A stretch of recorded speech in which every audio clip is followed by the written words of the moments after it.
Hey y'all, it's Dr. Know-It-All. So I wanted to do a real quick video. I've actually got a final exam in 15 minutes, so this is going to be quick.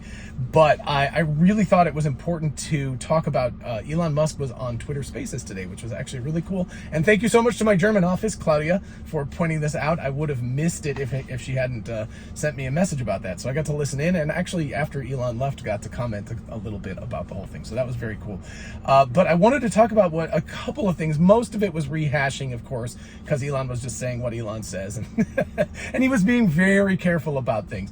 But I just wanted to point out a couple of things that I thought were important, and also whether or not they're reiterations, they were things that I found significant. So I'm going to start with the whole full self-driving thing. He says that he does not believe they are any longer trapped in a local maximum. That is huge. I've never heard him say it quite that clearly before. So again, that's the idea of you have this logarithmic curve and you think you're going to solve full self-driving, but you bump up against a ceiling.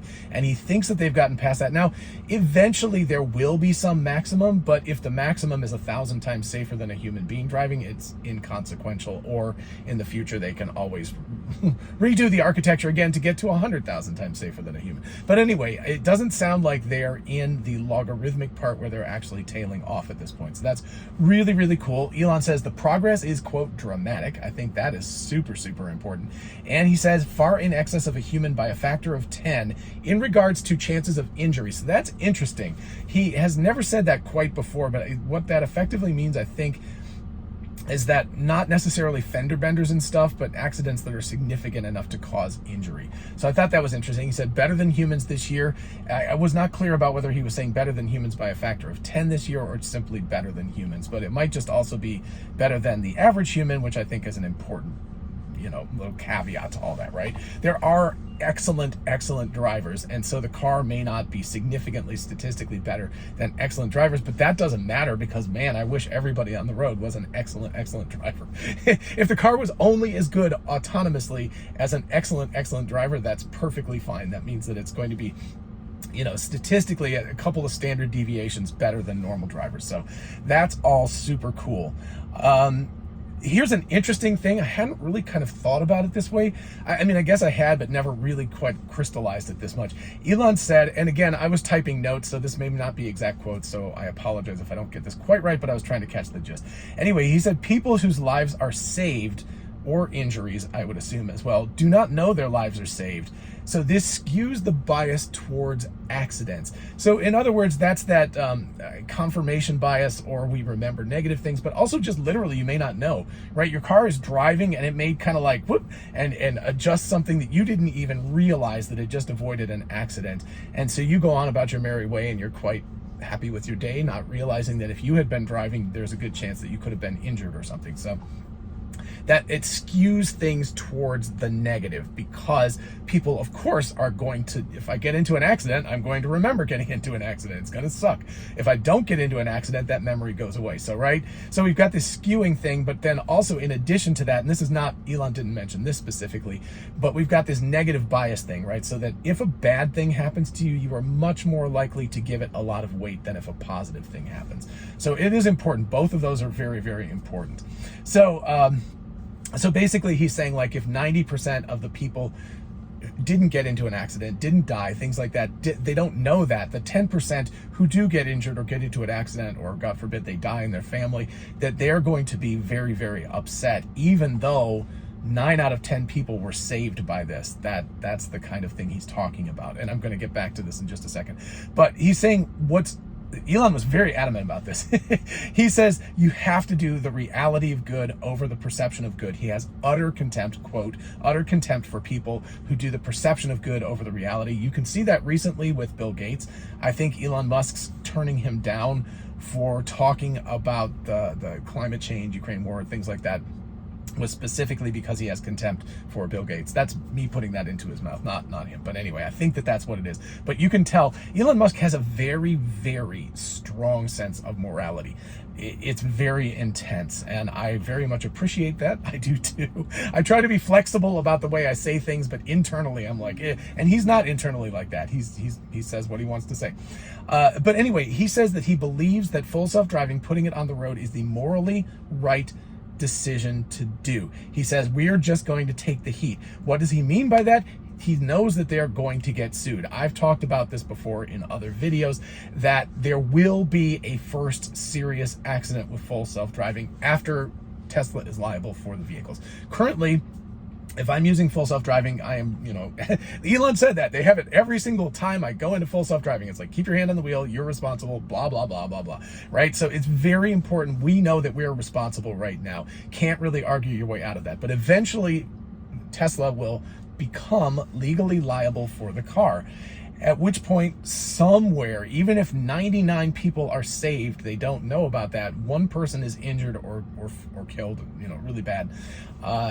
Eventually it has to happen. There's just statistically it has to, because there's so many cars on the road and people on the road.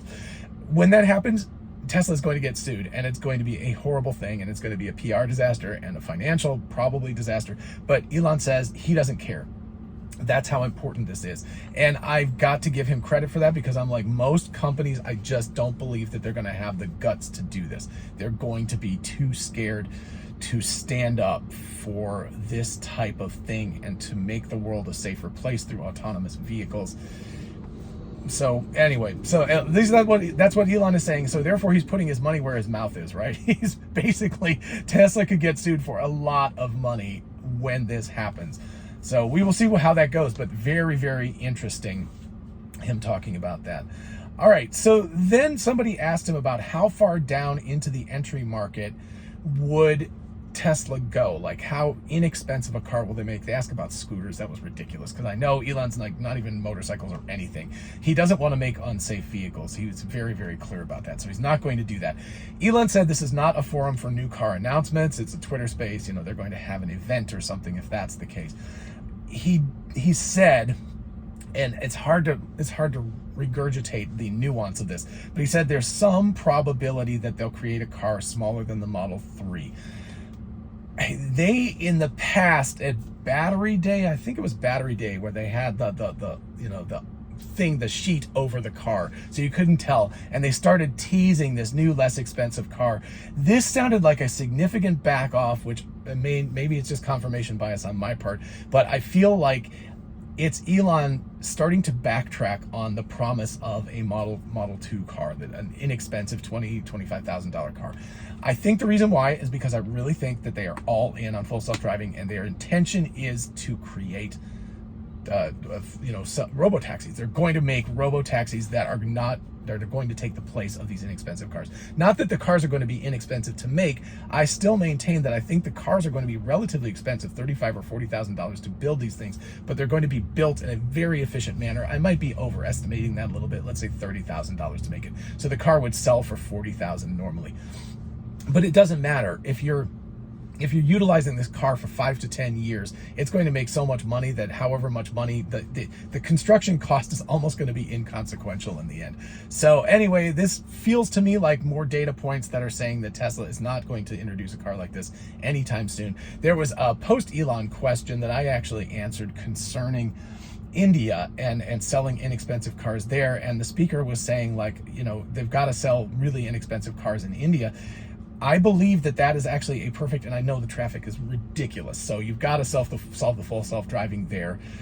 But if they can do that, the robo-taxi is the perfect type of vehicle for there, because you don't have to have any upfront costs, so you don't incur that. That's the consumer market that would be extremely happy to have it. It will not be the first place that there will be robo-taxi, because full self-driving is going to be a nightmare to solve there. But it will be a place where it could make the most societal impact, because people can't afford nice, like, safe new cars. So it's going to be a significant issue. All right, a few more items here. Considering licensing their platform, somebody asked about that, and Elon was like, look, we've got open source patents. We will not prosecute people for, oh jeez, it always does this. All right, it says we will not prosecute people for using our patents. They can use them for free as long as they're not, trying to beat somebody up and saying, like, you can't use it because our patent, right? But anyway, they're very, very open about this. They're like, please use it. But then the person asked about licensing autopilot and full self-driving, and Elon said that, it could save a lot of lives. And so it sounds like he's very much thinking about this, but he said, I think we'll have to prove ourselves for about a year. So if we consider that end of 2022, so let's say January 1st, 2023. They solve full self-driving, then if they have a year to show off that it really is safer than regular human drivers, and they get to the end of 2023, that means that by early 2024, they could be looking at actually licensing this to other vehicle manufacturers. So my thinking is, if you're another vehicle, manufacturer, I would start negotiating with Tesla about this now. Don't spend the billions of dollars it's going to cost to do this yourself, because you still won't catch up and you'll still have to do it. Better to negotiate now. So that's my thought. Speaking of which, somebody asked him what the best competition for Tesla is, and Elon Musk said the best competition is Volkswagen. So that is really interesting.